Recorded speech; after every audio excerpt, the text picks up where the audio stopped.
Hey, folks, my guest today is Trent Deersmith. He's a serial entrepreneur, the founder of Flowster.app, and a complete nerd when it comes to creating scalable business processes. And by the way, I mean nerd because I've seen his process on the last time we had a call, and it's impressive. Trent, you ready to take us to the top?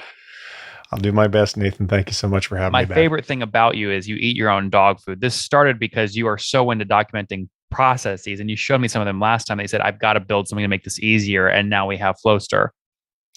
Yeah, it's actually not so much that I'm into documenting processes. That's an input. I'm into the output, which is the freedom that gives me in my life, because it allows me to delegate, to train new people really quickly and to delegate work to people all around the world. And obviously, we're taking advantage of labor in low-cost countries, and that's been super beneficial for the company.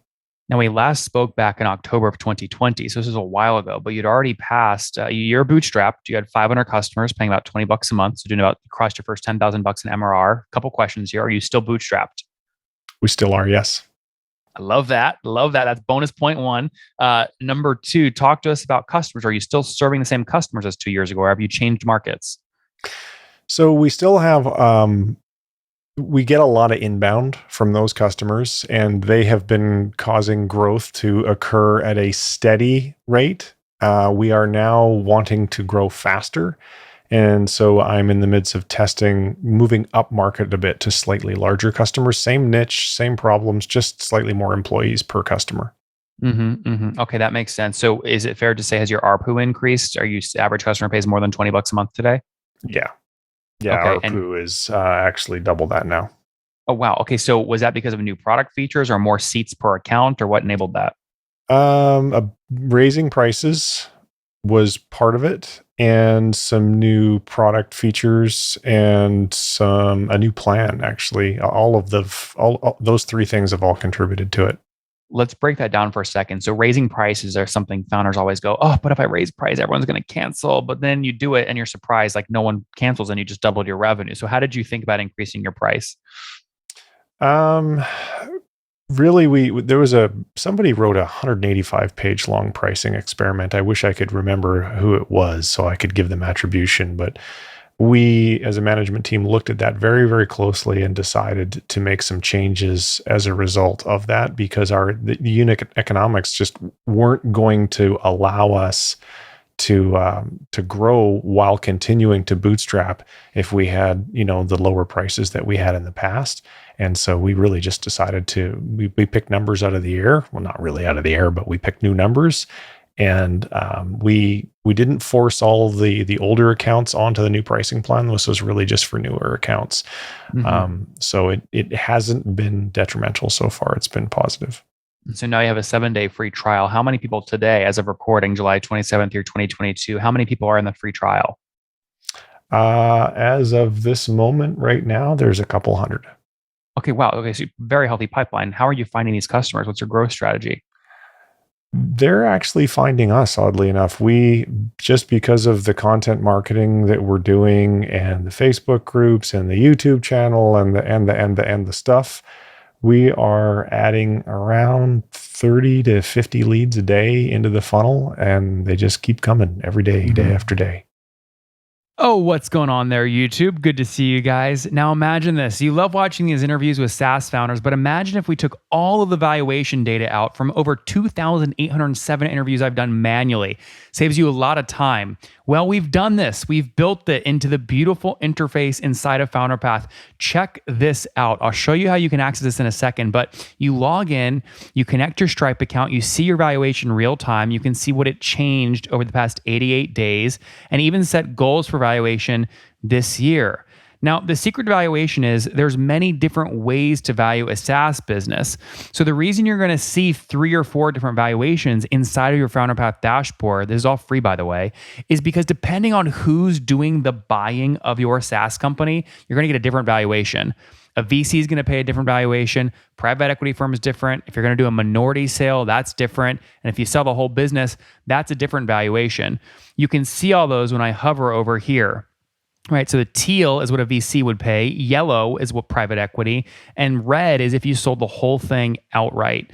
Now, what's cool about this is not built off random data. Again, you guys hear these interviews on YouTube. All these data are built from real-time valuation data points founders share with us on the show. So Traction, 1.2 million, seed round, 3.7 raise. They sold 22% of their business. Go in here and filter by the event. Maybe you only want to see companies that have sold the whole business. Well, here are a bunch that have been acquired, the valuation and the multiple.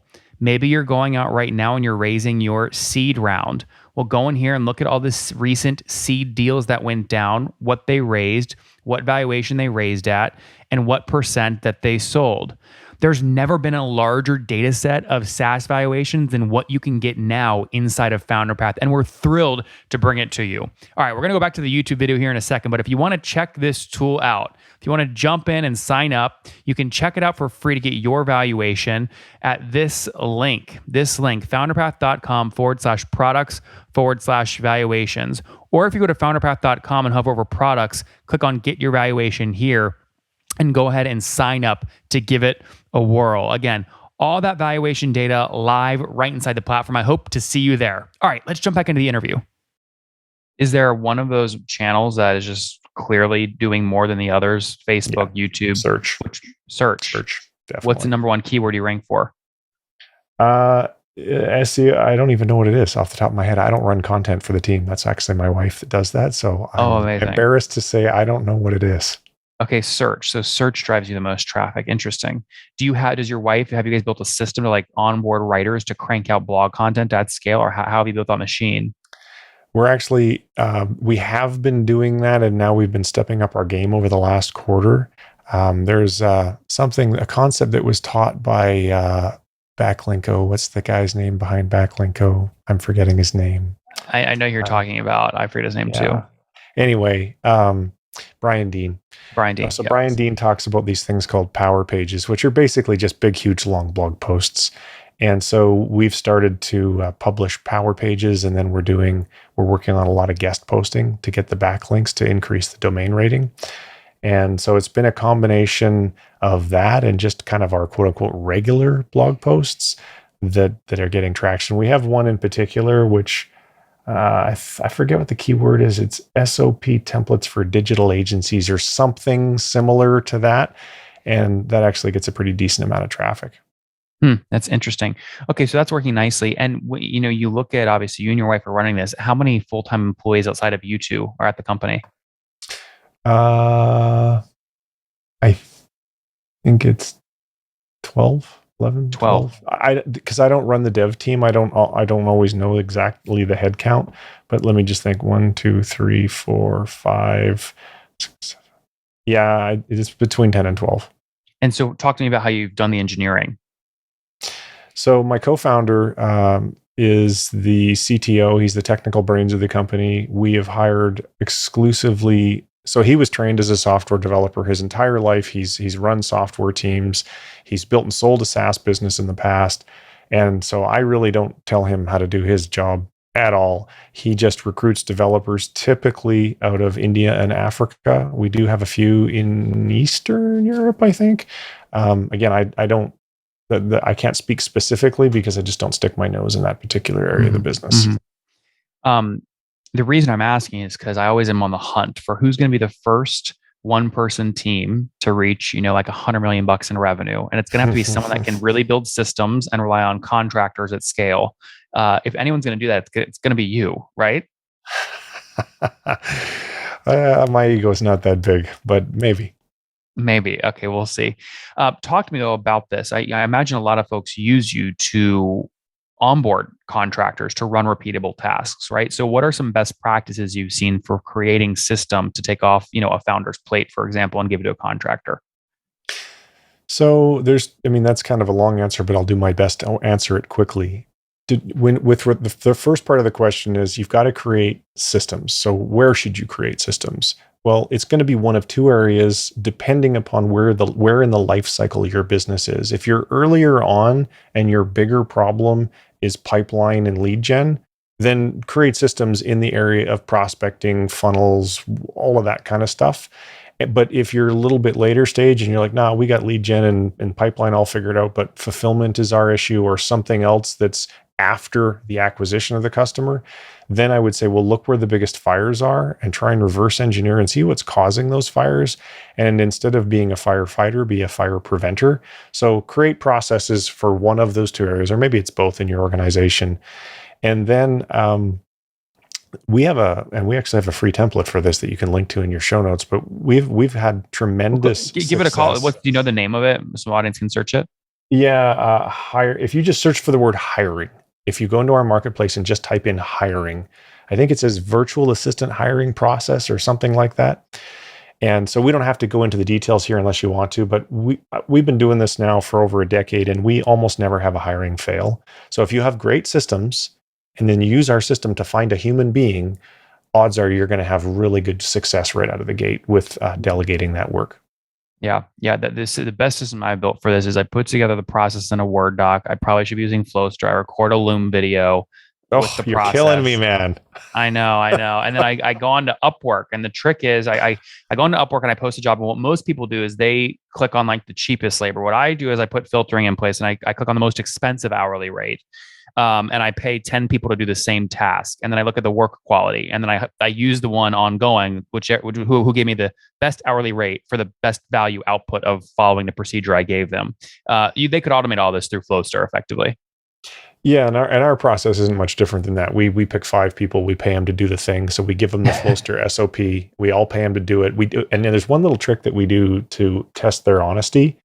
If it's a 15-minute task, if we know it should take 15 minutes, we'll tell them that it takes an hour.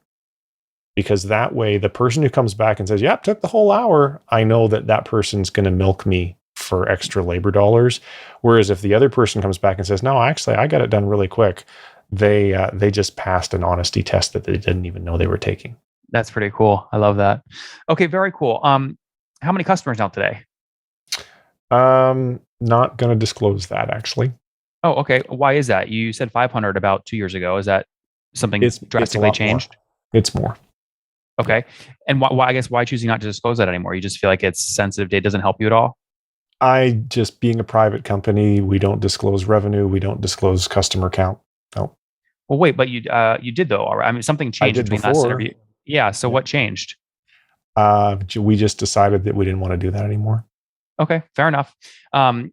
But ARPU's increased to $40. You're still bootstrapped. You were burning 20 grand a month last time we chatted. Are you profitable now today? We are. Okay, that feels good. So any plans to, use the profits to go out, maybe buy an adjacent competitor?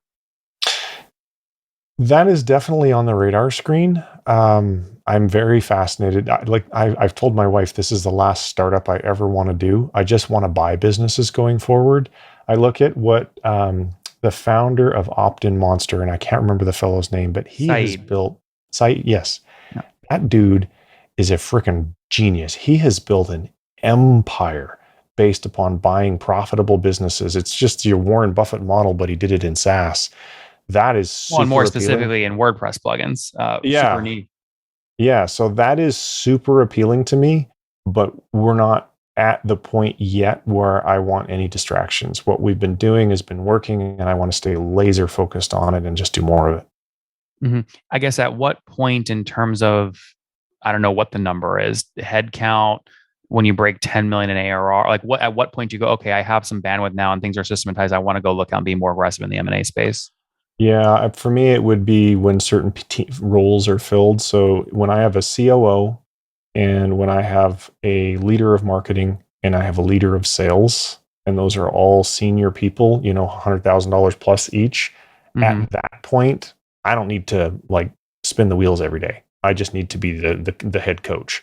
At that point, I think it would be not sabotaging my core effort to take some of my focus and look for acquisitions that could be strategic. Yep.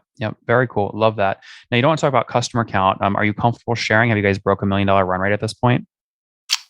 Not going to say. Sorry. Don't want to share. Most No. people at your stage are making about a bootstrapped or doing about 180,000 bucks in revenue per employee. So if you have 13 employees, now obviously they're lower costs, right? If they're from the countries you mentioned, so it's maybe not direct math, but for audience, if you want to take 13 times 180 grand in revenue per employee, it'd be about 2.3 million bucks in ARR. Maybe not there yet, but on the way and profitable, which we love. So let's move forward there. Do you want to add something to that? Mm. Okay, yeah, great. Let's move forward. You talked about some of the opening roles you have now. How do you go about recruit? Like you're trying to hire a COO, it sounds like. How do you go recruit that person?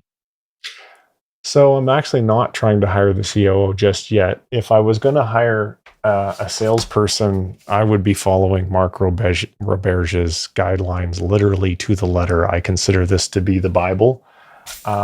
Then as far as a COO, I would be reaching out into my network. My wife is a member of EO. We'd be reaching into that network. It would very, very much a recruiting affair more than a like, hey, we got an open position and we're accepting applications. Very cool. All right, Trent, we're out of time here. Let's wrap up with the famous five. Number one, favorite business book.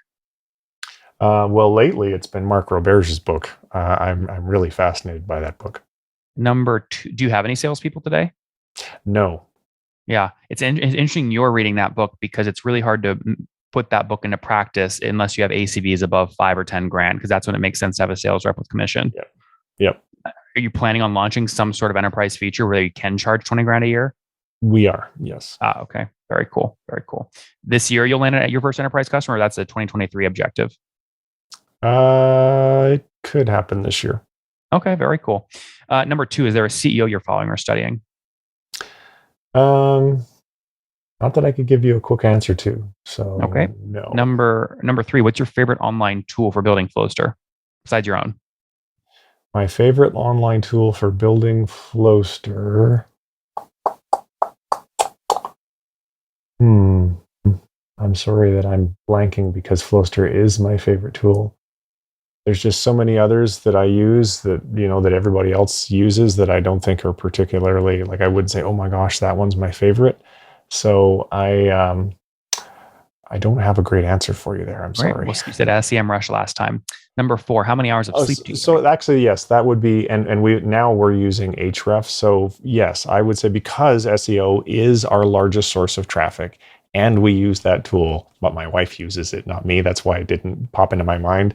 But yeah, I would say that's pretty high up the list. It's a very strange pattern you guys have on Ahrefs. I looked you up ahead of this. My research team did. You guys popped to a domain rating, which you said was your big objective with getting backlinks of like 60, 70 back in mid 2020, and then crashed back down to 27. And now you're currently at like sort of 38. Do you know what caused that pop back in 2020 or the decline? No, I don't. As a matter of fact, I didn't even know that we had that pop back then. I'm sure your wife's on it. That's usually the case. So, okay. Number four, how many hours of sleep do you get every night? 8. 8. And what's usually your 7 to 8? Yeah. Okay. And I was gonna say, what's your situation? Married, single, kids? But we know you're married. Still one kiddo. Married with one kiddo. Stopped at one. She's 8 now, and one is more than enough for a startup. That's amazing. And I think you've had 2 birthdays. Already 52 now. I'm loath to admit it, but yes, I am. All right, 52. Last question. Something you wish you knew when you were 20. Oh, man. The first thing is spend less than I make. And the second thing is have more patience. I mean, there's, yeah. Guys, sit myself down. Patience is key, guys. Flowstrapped launched back in 2017. If you're trying to build a massive team and not hire a bunch of FTs and want contractors that run systems, Flowstrapped should be your operating system effectively. They passed 500 customers back in 2020 and about $10,000 of monthly recurring revenue. Trent's not sharing revenue today, but he did share that ARPU has more than doubled and they are moving more enterprise. He's learning from Mark Roberge and they are profitable today, still bootstrapped, which we love, with a team of 13 as they look to continue developing product. Trent, thanks for taking us to the top. Thanks very much for having me, Nathan. I appreciate it. One more thing before you go. We have a brand new show every Thursday at 1 p.m. Central. It's called Shark Tank for SaaS. We call it Deal or Bust. One founder comes on, 3 hungry buyers. They try and do a deal live, and the founder shares back-end dashboards, their expenses, their revenue, ARPU, CAC, LTV, you name it, they share it. And the buyers try and make a deal live. It is fun to watch every Thursday, 1 p.m. Central. Additionally, remember, these recorded founder interviews go live. We release them here on YouTube every day at 2 p.m. Central. To make sure you don't miss any of that, make sure you click the subscribe button below here on YouTube, the big red button, and then click the little bell notification to make sure you get notifications when we do go live. I wouldn't want you to miss breaking news in the SaaS world, whether it's an acquisition, a big fundraise, a big sale, a big profitability statement, or something else. I don't want you to miss it. Additionally, if you want to take this conversation deeper and further, we have by far the largest private Slack community for B2B SaaS founders. You want to get in there. We've probably talked about your tool if you're running a company or your firm if you're investing. You can go in there and quickly search and see what people are saying. Sign up for that at nathanlatka.com/Slack. In the meantime, I'm hanging out with you here on YouTube. I'll be in the comments for the next 30 minutes. Feel free to let me know what you thought about this episode. And if you enjoyed it, click the thumbs up. We get a lot of haters that are mad at how aggressive I am on these shows, but I do it so that we can all learn. We have to counter those people. We got to push them away. Click the thumbs up below to counter them and know that I appreciate your guys' support. All right, I'll be in the comments. See ya.